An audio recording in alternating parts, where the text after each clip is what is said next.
My narcissistic husband thought that I slept with his gay friend and demanded a paternity test, so I divorced him and left him miserable. Even before we left the hospital, he kept commenting that the red hair on our daughter was just temporary. And that his genes were just taking their time but would eventually prevail. She would also end up having blonde hair. Again, I didn't get why he was saying all this, but I didn't pay much attention to it. It did bother me that he would avoid holding her, or taking care of her, but I convinced myself that it was nothing. A few weeks later, we held a baby shower for our daughter and my husband invited his gay friend.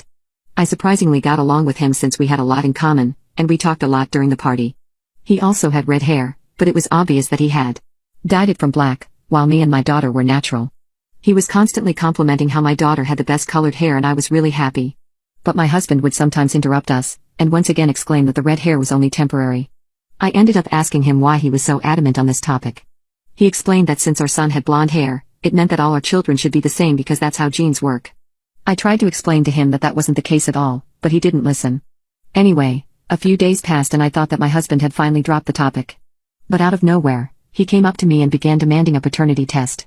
That really shocked me because he had never said anything about this before, and with our first child. He was essentially accusing me of cheating on him, something that I would never do. I said that I loved him, so why was he asking for such a thing?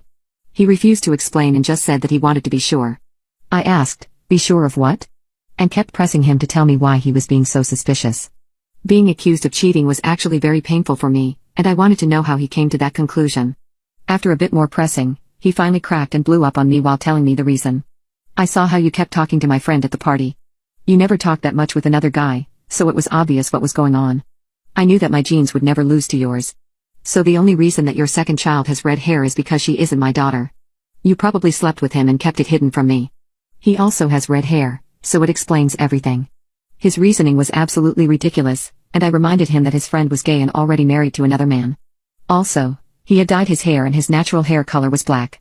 I asked him why he couldn't just accept that our daughter looked like me, and her hair color wasn't an unnatural phenomenon that needed to be explained.